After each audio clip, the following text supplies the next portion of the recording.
আসসালামু আলাইকুম। আজ আমরা ইসলামের ইতিহাসের একটি গভীর ও মর্মস্পর্শী অধ্যায় নিয়ে আলোচনা করব। হযরত ওমর ইবনুল খাত্তাব রাদিয়াল্লাহু তাআলা আনহু ইসলাম গ্রহণের ঘটনা। এই ঘটনা শুধু একজন ব্যক্তির পরিবর্তনের গল্প নয়, বরং ইসলামী দাওয়াত ইতিহাসের একটি মাইলফলক। ইসলামের প্রাথমিক যুগ মক্কায় মুসলমানেরা চরম নির্যাতনের শিকার। নবী মুহাম্মদ সাল্লাল্লাহু আলাইহি সাল্লাম গোপনে দাওয়াত কাজ চালাচ্ছে। হযরত ওমর রাদিয়াল্লাহু তাআলা আনহু তখনও ইসলাম গ্রহণ করেননি। তিনি ইসলামের ঘোর বিরোধ শত্রু ছিলেন। কুরাইশ বংশের শক্তিশালী একজন যুবক, তিনি মুসলমানদের উপর অত্যাচারের অগ্রগামী ছিলেন। একদিন প্রচণ্ড রাগে সিদ্ধান্ত নিলেন তিনি নিজেই মুহাম্মদ সাল্লাল্লাহু আলাইহি সাল্লামকে হত্যা করবেন।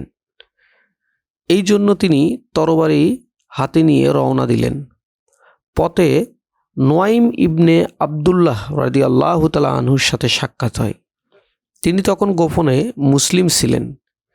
তিনি জানতে চাইলেন কোথায় যাচ্ছেন। ওমর রাদিয়াল্লাহু তাআলা আনহু সরাসরি বললেন, মুহাম্মদকে হত্যা করতে যাচ্ছি, যে আমাদের ধর্মকে বিভক্ত করছে।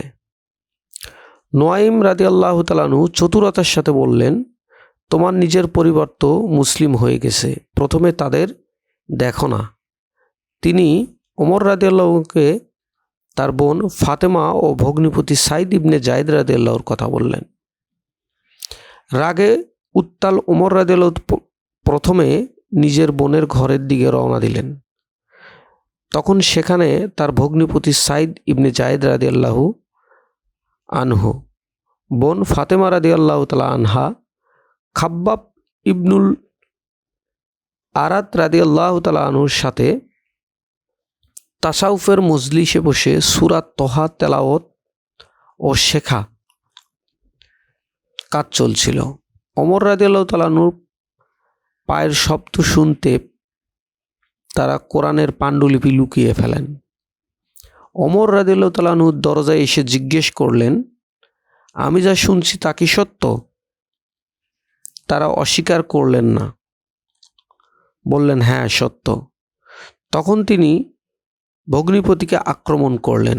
বোন ফাতেমা রাদিয়াল্লাহু তাআলা আনহা ভাইকে থামাতে এগিয়ে এলেন এবং ওমর রাদিয়াল্লাহু তাআলা আনহু তাকেও প্রচণ্ড আকারে প্রহার করে রক্তপাত ঘটালেন। রক্তাক্ত অবস্থায় ফাতিমা রাদিয়াল্লাহু তাআলা আনহা দৃঢ়কণ্ঠে বললেন, হে ওমর, তুমি যা ইচ্ছা করতে পারো, কিন্তু আমরা ইসলাম ত্যাগ করব না। বোনের এই দৃঢ়তা দেখে ওমর রাদিয়াল্লাহু তাআলা আনহু কিছুটা নরম হয়ে গেলেন। বললেন, তোমরা যা পাঠ করছিলে তা আমাকে শোনাও। প্রথমে ফাতেমা রাদিয়াল্লাহু তাআলা আনহা অনীহা প্রকাশ করলেন, কিন্তু পরে শর্ত দিলেন যে ওমর রাদিয়াল্লাহু তাআলা আনহু প্রথমে গোসল করবে, কাফের অবস্থায় কোরআন স্পর্শ করা যাবে না। ওমর রাদিয়াল্লাহু তাআলা আনহু গোসল করে আসার পর সূরা তহার কিছু আয়াত শুনতে পেলেন। তাসবিহ সহ আল্লাহর নামে পাঠ করো, যিনি সব কিছু স্রষ্টা। তিনি আসমান ও জমিনে স্রষ্টা, তিনি আসমান ও জমিনকে সৃষ্টি করেছেন। নিশ্চয় আমি আল্লাহ, আমি ছাড়া কোনো ইলাহা নেই। সুতরাং আমরা ইবাদত করব, অর্থাৎ আমার ইবাদত করো এবং আমার স্মরণে সালাত কায়েম করো। সূরা তোহার 1 থেকে 14 নম্বর পর্যন্ত আয়াত শোনানো হলো। কোরআনের আয়াতগুলো শুনে ওমর রাদিয়াল্লাহু তাআলা আনহুর হৃদয় এক অনন্য পরিবর্তন ঘটে। তিনি বললেন, কত সুন্দর, কত মহান কথা। এই মহান বাণী শুনে তার চোখে অশ্রু গড়িয়ে পড়ল। তখন খাব্বার রাদিয়াল্লাহু তাআলা আনহু লুকিয়েছিলেন। তিনি বেরিয়ে এসে বললেন, হে ওমর, আল্লাহর শপথ, আমি আশা করি আল্লাহ তাআলা তোমার মাধ্যমে ইসলামকে শক্তিশালী করবেন। ওমর রাদিয়াল্লাহু তাআলা আনহু সরাসরি নবী করিম সাল্লাল্লাহু আলাইহি ওয়াসাল্লামের কাছে গেলেন, যিনি তখন সাফা পাহাড়ের নিকট দারুল আরকামে ছিলেন। নবী করিম সাল্লাল্লাহু আলাইহি ওয়াসাল্লাম সাহাবায়ে কেরামেরা ওমর রাদিয়াল্লাহুকে তরবারি হাতে দেখে শঙ্কিত হলেন। কিন্তু হামজা রাদিয়াল্লাহু তাআলা আনহু বললেন, যদি ভালো উদ্দেশ্যে এসে থাকো তবে স্বাগতম, অন্যথায় আমরা তাকে মেরে ফেলব। ওমর রাদিয়াল্লাহু তাআলা আনহু দরজায় এসে শাহাদাত পাঠ করলেন, আশহাদু আল্লা ইলাহা ইল্লাল্লাহু ওয়া আশহাদু আন্না মুহাম্মাদান আবদুহু ওয়া রাসূলুহু। নবী করিম সাল্লাল্লাহু আলাইহি ওয়াসাল্লাম আনন্দে তাকে আলিঙ্গন করলেন এবং বললেন, হে ওমর, আল্লাহর শপথ, আমি আশা করি আল্লাহ তাআলা ইসলামকে তোমার একটি দলীয়দের মাধ্যমে শক্তিশালী করবে। হযরত ওমর রাদিয়াল্লাহু তাআলা ইসলাম গ্রহণ ইসলামী দাওয়াত ইতিহাসে একটি যুগান্তকারী ঘটনা। মুসলমানরা প্রকাশ্যে নামাজ পড়তে শুরু করেন। ইসলাম শত্রু ও মিত্র সবার কাছে পরিচিত পায়। ওমর রাদিয়াল্লাহুর শক্তি ও সাহস ইসলামের পক্ষে যুক্ত হয়। নবী করিম সাল্লাল্লাহু আলাইহি ওয়াসাল্লাম তাকে ফারুক অর্থাৎ সত্যবাদী অর্থাৎ সত্য মিথ্যার পার্থক্যকারী উপাধি দেন। ওমর ইবনুল খাত্তাব রাদিয়াল্লাহু তাআলা আনহু ইসলাম গ্রহণ শুধু একটি ব্যক্তিগত পরিবর্তন নয়, বরং ইসলামী আন্দোলনের ইতিহাসে একটি বিপ্লবাত্মক ঘটনা। আজ আমরা দেখব ফারুক উপাধিপ্রাপ্ত এই মহান সাহাবী ইসলাম গ্রহণের পর কি ঐতিহাসিক ভূমিকা পালন করেছেন। ইসলামের প্রথম প্রকাশ্য ঘটনা। ওমর রাদিয়াল্লাহু ইসলাম গ্রহণের পরে নবী করিম সাল্লাল্লাহু আলাইহি ওয়াসাল্লামকে বলেন, ইয়া রাসূলুল্লাহ, আমরা কি সত্যের উপর নেই? নবী করিম সাল্লাল্লাহু আলাইহি ওয়াসাল্লাম বললেন, হ্যাঁ অবশ্যই ওমর রাদিয়াল্লাহু তাআলা আনহু, তাহলে আমরা কেন গোপনে থাকব? ওমর রাদিয়াল্লাহু আনহু সরাসরি কুরাইশ নেতাদের মজলিসে গেলেন। কাবা প্রাঙ্গণে স্পষ্ট ঘোষণা দিলেন, আশহাদু আল্লা ইলাহা ইল্লাল্লাহু ওয়া আশহাদু আন্না মুহাম্মাদান আবদুহু ওয়া রাসূলুহু। সাহাবাদেরকে নিয়ে প্রথমবারের মতো প্রকাশ্যে 2 রাকাত নামাজ আদায় করেন। কুরাইশেরা প্রথমে আক্রমণ করতে এগিয়ে এলো। ওমর রাদিয়াল্লাহুর দৃঢ়তা ও যুদ্ধের প্রস্তুতি দেখে কিছুটা পিছু হটল। হামজা রাদিয়াল্লাহুর সাথে মিলিত হয়ে শক্তিশালী মুসলিম ব্লক গঠন করেন। ওমর রাদিয়াল্লাহু প্রকাশ্যে ঘোষণা দিলেন যে তার স্ত্রী হিজরত বন্ধ করতে চায়, সে যেন আমার সাথে তার মোকাবেলা করে দেয়। তিনি নিজেই তরবারি হাতে মুসলিম নারী পুরুষদের সুরক্ষা দিতেন। অন্য মুসলিমদের মতো গোপনে নয়, ওমর রাদিয়াল্লাহু প্রকাশ্যে হিজরত করলেন। কাবার সামনে ঘোষণা, যে কেউ তার মাকে কাঁদাতে চায়, তার স্ত্রীকে বিধবা করতে চায়, তার সন্তানকে এতিম করতে চায়, সে যেন এই উপত্যকায় আমার পিছু নেই। তরবারি, তীর ও ধনুক সহ সম্পূর্ণ যুদ্ধ সাজে মক্কা থেকে রওনা।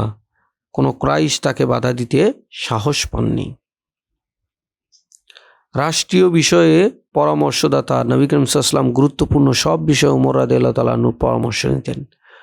অনেক ঐশী ওহী ওমর রাদিয়াল্লাহুর সাথে মিলে গেছে, যা সাহাবায়ে কেরাম বুখারী শরীফ এবং মুসলিম শরীফ গ্রন্থগুলোতে উল্লেখ রয়েছে। ওমর রাদিয়াল্লাহুর পরামর্শ। বদর যুদ্ধে বন্দীদের বিষয়ে সাহাবাদের সাথে পরামর্শ করা হয়। যুদ্ধের কৌশল, সামাজিক ও রাজনৈতিক বিষয়ে তার মতামত ছিল অত্যন্ত মূল্যবান। মুজাহিরা আনসার মাতৃত্ব প্রতিষ্ঠায় সক্রিয় ভূমিকা, অর্থনৈতিক ন্যায় বিচার প্রতিষ্ঠার কাজ করেন। বদর, উহুদ, খন্দক এবং হুসাইন সহ সকল গুরুত্বপূর্ণ যুদ্ধে অংশ। বদর যুদ্ধে তার চাচাকে মুখোমুখি যুদ্ধে হত্যা করেন। খন্দক যুদ্ধের পরামর্শদাতা। হুদাইবিয়ার সন্ধিতে গুরুত্বপূর্ণ ভূমিকা পালন করেন। মক্কা বিজয়ে অংশগ্রহণ করেন। ইয়ামামার যুদ্ধে ৭০ জনের বেশি হাফেজ শহীদ হলে ওমর রাদিয়াল্লাহু তাআলা আনহু আবু বকরকে পরামর্শ দেন, কোরআন সংকলন করুন, না হলে অনেক কোরআনের জ্ঞানী শহীদ হলে কোরআন হারিয়ে যেতে পারে। যায়েদ ইবনে সাবিত রাদিয়াল্লাহু তাআলা আনহুর নেতৃত্বে কোরআন সংকলনের উদ্যোগ শুরু হয়। নিজে কোরআনের হিফজ সম্পূর্ণ করেছিলেন, অন্যান্য সাহাবীদের কোরআন শিক্ষায় উৎসাহ করতেন। মদিনায় সমাজ পরিবর্তনে দুর্বলের পক্ষে দাঁড়ান। ন্যায় বিচার প্রতিষ্ঠাতে কঠোর অবস্থান গ্রহণ করেন। ইসলাম বিধানে বাস্তবায়নের দৃঢ়তা এনে দেন। নিজে রাতে শহর পরিদর্শন করতেন, সাধারণ মানুষের সমস্যা সরাসরি সমাধান করতেন। অনেক বিষয়ে নবী করিম সাল্লাল্লাহু আলাইহি ওয়াসাল্লামের সাথে ওমর রাদিয়াল্লাহু আনহুর মতের মিল। ওমর মুমিনুল এবং হাফসা তার কন্যা হওয়ার বিশেষ সান্নিধ্য লাভ করেন। নবী করিম সাল্লাল্লাহু আলাইহি ওয়াসাল্লাম বলেন, যদি আমার পরে কোনো নবী হতেন বা নবী আসতেন তাহলে তিনি হতেন উমর ইবনুল খাত্তাব। এটা তিরমিজি শরীফে সরাসরি উল্লেখ আছে। আবু দাউদের মধ্যে উল্লেখ আছে, নিশ্চয় আল্লাহ তাআলা সত্যকে উমরের জিহ্বা ও হৃদয়ে প্রতিষ্ঠিত করেছেন।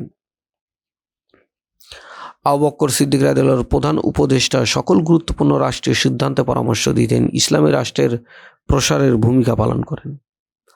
আবু বকর রাদিয়াল্লাহু তাআলা ইন্তেকালের পর পরবর্তী খলিফা নির্বাচিত হন এবং ইসলামের ইতিহাসের সবচেয়ে বড় সাম্রাজ্যের নেতৃত্ব প্রতিষ্ঠা করেন। ওমর রাদিয়াল্লাহু ইসলাম গ্রহণের আগে ছিলেন ইসলামের সবচেয়ে বড় কঠোর শত্রু। কুরাইশ নেতৃবর্গ যেখানে সাধারণত বংশীয় মর্যাদার কারণে মুসলিম দাস দাসীদের নির্যাতন করত, সেখানে ওমর রাদিয়াল্লাহু তাআলা নিজ হাতে স্বাধীন ও সাম্রাজ্য মুসলিম নারী পুরুষদের নির্যাতন করতেন। তিনি ছিলেন ইসলাম বিরোধী শক্তির একটি প্রধান স্তম্ভ। ইসলাম গ্রহণের পর তাৎক্ষণিক পরিবর্তন। ওমর রাদিয়াল্লাহু ইসলাম গ্রহণের পরপরই আমি সর্বশেষ ইসলাম গ্রহণকারী হতে চাই, ওমর রাদিয়াল্লাহু তাআলা বললেন। হে কুরাইশ সম্প্রদায়, আমি সাক্ষ্য দিচ্ছি যে আল্লাহ ছাড়া কোনো ইলাহা নেই, তিনি এক, তার কোনো শরিক নেই, এবং আমি সাক্ষ্য দিচ্ছি যে মুহাম্মদ সাল্লাল্লাহু আলাইহি ওয়াসাল্লাম আল্লাহর বান্দা ও রাসূল। যে কেউ চায় তার মাতা শোকাহত হোক, তার সন্তান এতিম হোক, স্ত্রী বিধবা হোক, সে যেন এই উপত্যকায় আমার সাথে মিলিত হয়। যে কেউ চায় তার মা তার জন্য কাঁদুক, সে যেন আবু তালিবের উপত্যকায় আমার কাছে চলে আসে। রাসূল সাল্লাল্লাহু আলাইহি ওয়াসাল্লামকে ওমর রাদিয়াল্লাহু তাআলা আনহু বিষয়ে বলেছেন যে, হে আল্লাহর রাসূল, আমরা কি সত্যের উপর নেই? রাসূল সাল্লাল্লাহু আলাইহি ওয়াসাল্লাম বললেন, অবশ্যই, কেননা আমরাই সত্যের উপর প্রতিষ্ঠিত। ওমর রাদিয়াল্লাহু তাআলা আনহু সেনাপ্রধানদের সহ সকলকে ডেকে বললেন যে, আমার পক্ষ থেকে 10টি বিশেষ আদেশ দিচ্ছি আপনাদেরকে। আমি যে বিষয়গুলো বলবো সেগুলো আপনারা মগজের মধ্যে গেঁথে নেবেন। কখনো মুসলিমদের হত্যা করবেন না, ধোঁকা দিয়ে মানুষকে হত্যা করবেন না, শিশু হত্যা করবেন না, বৃদ্ধ হত্যা করবেন না, নারী হত্যা করবেন না, গাছ কাটবেন না, ঘরবাড়ি ধ্বংস করবেন না, গবাদি পশু জবাই করবেন না খাদ্যের প্রয়োজন ছাড়া, উপাসনালয়ে মানুষকে কষ্ট দিবেন না, সন্ন্যাসীদের বিরক্ত করবেন না। এগুলো ছিল ওমর রাদিয়াল্লাহু তাআলা আনহুর পক্ষ থেকে নির্দেশ। ন্যায় বিচার ও জবাবদিহিতার উদ্দেশ্যে ওমর রাদিয়াল্লাহু তাআলা ভাষণ দেন। স্পষ্ট প্রমাণ, সৎ সাক্ষ্য এবং আল্লাহর প্রতি ভয়। তার পুত্র আব্দুর রহমান মদ পান করলে 80 ব্যাদদণ্ড কার্যকর করে আমির হওয়া সত্ত্বেও নিজ হাতে তিনি শাস্তি দেন। প্রতিদিন রাতে সাধারণ মানুষের অবস্থা দেখতে বের হন। একবার একজন বৃদ্ধা ও শিশুদের কান্না শুনতে পেয়ে তিনি দেখেন তারা অনাহারে আছে। সাথে সাথে রাষ্ট্রীয় কোষাগার খুলে সেখান থেকে খাদ্য সামগ্রী নিয়ে নিজ কাঁধে করে বহন করে সেই বৃদ্ধার মহিলার ঘরে যান। তিনি খলিফা হওয়া সত্ত্বেও মাটির ঘরে বসবাস করতেন, সাধারণ পোশাক পরতেন, নিজ হাতে কাজ করতেন, কোনো প্রকার বিলাসিতা করতেন না। আবু বকর সিদ্দিক রাদিয়াল্লাহু তাআলা আনহুর সময় কোরআন সংকলনের প্রধান উদ্যোক্তা তিনি। খেলাফতকালে কোরআনের প্রমাণিক কপি তৈরি করেন। অতিরিক্ত হাদিস বর্ণনায় নিরুৎসাহিত করতেন। নবী করিম সাল্লাল্লাহু আলাইহি ওয়াসাল্লামের বাণী যাচাই বাছাই করতে কঠোর নিষেধাজ্ঞা প্রদান করেন। রাসূল সাল্লাল্লাহু আলাইহি ওয়াসাল্লাম বিশেষ মর্যাদা সম্পর্কিত কিছু ওমর রাদিয়াল্লাহু তাআলা আনহু বিষয়ে কথা বলেছেন যে, হে আল্লাহ, ইসলামকে সম্মানিত করো 2 ব্যক্তির মাধ্যমে তোমার নিকট যে ব্যক্তি দ্বারা পছন্দিত, আবু জেহেল এবং হযরত উমর ইবনুল খাত্তাব। যা পরবর্তীতে এই দোয়া আল্লাহ পাক ওমর ইবনুল খাত্তাবের জন্য কবুল করে নিয়েছেন। আমার পরে যদি কেউ নবী হতো সেটা উমর ইবনুল খাত্তাব। রাসূল সাল্লাল্লাহু আলাইহি ওয়াসাল্লাম বলছেন, হে ওমর, শয়তানও তোমাকে দেখে ভয় পায়। এটি সহিহ বুখারীর মধ্যে আসছে। রাসূল সাল্লাল্লাহু আলাইহি ওয়াসাল্লাম বললেন, আমি স্বপ্নে দেখলাম যে আমি জান্নাতে আছি। সেখানে এক নারী একটি প্রসাদের পাশে ওযু করছে। আমি জিজ্ঞেস করলাম, এই প্রসাদটি কার? তিনি উত্তরে বললেন, ওমরের। এটি সহিহ বুখারীতেও হাদিস আকারে এসছে। তোমাদের পূর্বে বনি ইসরায়েলের এমন লোক ছিল যারা নবী না হয়েও আল্লাহর সাথে কথা বলতেন। যদি আমার উম্মতদের মধ্যে এমন কেউ থেকে থাকেন, তিনি হলেন ওমর ইবনুল খাত্তাব। এটি রাসূল সাল্লাল্লাহু আলাইহি ওয়াসাল্লাম বলেছেন। এটি সহিহ বুখারীতে আসছে। 644 খ্রিস্টাব্দে অগ্নিপূজক আবুলুলুল আল মাজুসি নামক এক দাস কর্তৃক ফজরের নামাজের সময় ছুরির আঘাতে হযরত ওমর ইবনুল খাত্তাব ইন্তেকাল করেন। তিনি শাহাদাত বরণ করেন। শাহাদাতের সময় তিনি বলেছেন, সমস্ত প্রশংসা আল্লাহর, যিনি আমার মৃত্যু কোনো মুসলিমের হাতে ঘটাননি। আবু বকর সিদ্দিক রাদিয়াল্লাহু পুত্র আব্দুর রহমানকে দাফনের ব্যবস্থা করতে বলে গিয়েছিলেন। আয়েশা রাদিয়াল্লাহু তাআলা আনহুর কাছে অনুমতি চাইছিলেন যেন রাসূল সাল্লাল্লাহু আলাইহি ওয়াসাল্লামের রওজা কবরের পাশে যেন আমাকে কবরস্থ করা হয়। তার স্থলাভিষিক্ত 6 সদস্যের একটি শুরা কমিটি গঠন করা হয়। সাহাবায়ে কেরামরা ওমর রাদিয়াল্লাহু তাআলা আনহুকে কিভাবে মূল্যায়ন করেছিলেন? আবু বকর সিদ্দিক রাদিয়াল্লাহু তাআলা বলেছেন, উমরের মতামত আমার নিজের মতামতের চেয়েও প্রিয়। আলী রাদিয়াল্লাহু তাআলা আনহু বলেছিলেন, আমাদের মধ্যে সবচেয়ে ভালো বিচারক ছিলেন ওমর রাদিয়াল্লাহু তাআলা। আবু হুরায়রা রাদিয়াল্লাহু তাআলা আনহু বলেছেন যে, ওমরের মতো অগ্রগামী আমি কখনো দেখিনি, যা ইসলামের জন্য একটি দৃঢ় শক্তিশালী স্তম্ভ। আব্দুল্লাহ ইবনে ওমর যে কঠোর ছিলেন তা শুধু আল্লাহর জন্যই। আমাদের জন্য দোয়া, হে আল্লাহ, ওমর ইবনুল খাত্তাব রাদিয়াল্লাহু তাআলা আনহু থেকে সন্তুষ্ট হও। ইসলাম ও মুসলমানদের জন্য তার খেদমতের উত্তম প্রতিদান দাও এবং আমাদেরকে ওই সব লোকদের মধ্যে শামিল করো না যার সুন্নতের অনুসরণ করে না এবং তার পথ নির্দেশনা হেদায়েত প্রাপ্ত। সরকার ব্যবস্থা প্রথম আদমশুমারি পরিচালনা করেন হযরত ওমর ইবনুল খাত্তাব। রাজস্ব খাত তৈরি করেন, পৃথক আয় ব্যয় হিসাব তৈরি করেন, নিয়মিত অডিট ব্যবস্থা, সরকারি কর্মচারীদের বেতন কাঠামো তৈরি করেন, জমি বন্দোবস্ত নীতি, বিজিত এলাকায় জমি স্থানীয়দের হাতে রেখে খাজনা নির্ধারণ, সর্বদা জনগণের সাথে বসবাস করবে, ঘোড়ায় চড়ে না গিয়ে হেঁটে পরিদর্শন করবে, কারো দরজা বন্ধ থাকলে জোর করবে না, সাধারণ পোশাক পরবে, অভিযোগকারীদের সাথে অবিলম্বে সাক্ষাৎ করবে, বাজার নিয়ন্ত্রণ করবে যেন কার্পণ্য না হয়, শুধু হালাল খাবার গ্রহণ করবে, লোকদের প্রয়োজনীয় কাজে ব্যস্ত রাখবে, কোরআন ও সুন্নাহ অনুযায়ী বিচার করবে, রাষ্ট্রীয় সম্পদকে নিজের সম্পদের সঙ্গে মিলিত করবে না। এগুলো হযরত ওমর রাদিয়াল্লাহু তাআলা আনহুর নির্দেশনা, যা পরবর্তীতে তিনি যখন খলিফা হয়েছিলেন এগুলো বাস্তবায়ন করেছিলেন। পুত্র আব্দুর রহমান মদ পান করলে তাকে 80 বেত আঘাত করে দুনিয়া থেকে বিদায় করে দেন, যা 40 বেত আঘাত করার সঙ্গে সঙ্গে তিনি দুনিয়া থেকে বিদায় হন এবং বাকি 40 দোরা যা পরবর্তীতে কবরের উপর মারা হয়। যে এই হলো ওমর রাদিয়াল্লাহু তাআলা আনহু। পরবর্তীতে তিনি হাঁটু গেড়ে আল্লাহর দরবারে কান্না করলেন সন্তানের জন্য এবং বললেন, হে আমার রব, কাল কিয়ামতের দিন আপনি আমাকে এর জন্য কাঠগড়ায় দাঁড় করাইতে পারবেন না। আমি নিশ্চয়ই ন্যায় বিচার করতে সক্ষম হয়েছি। মিশরে এক যুবক ক্রীড়া প্রতিযোগিতায় এক কিপ্টিক খ্রিস্টান যুবককে মারধর করে। ওমর ইবনুল খাত্তাব এর পুত্র হওয়ার সত্ত্বেও ওমর রাদিয়াল্লাহু নির্দেশ দিলেন, যে অন্যায়ভাবে মানুষকে প্রহার করে তুমিও তাকে সেই পরিমাণ প্রহার করো। এই ছিল ওমর। ইসলামের প্রথম সামাজিক নিরাপত্তা ব্যবস্থা ওমর রাদিয়াল্লাহু তাআলা আনহু প্রতিষ্ঠা করেন। বৃদ্ধদেরকে ভাতা দেন, শিশুদেরকে ভাতা দেন, বিধবা ভাতা, অনাথ ভাতা এবং দাস মুক্তি তাদেরকে ভাতার ব্যবস্থা করেন।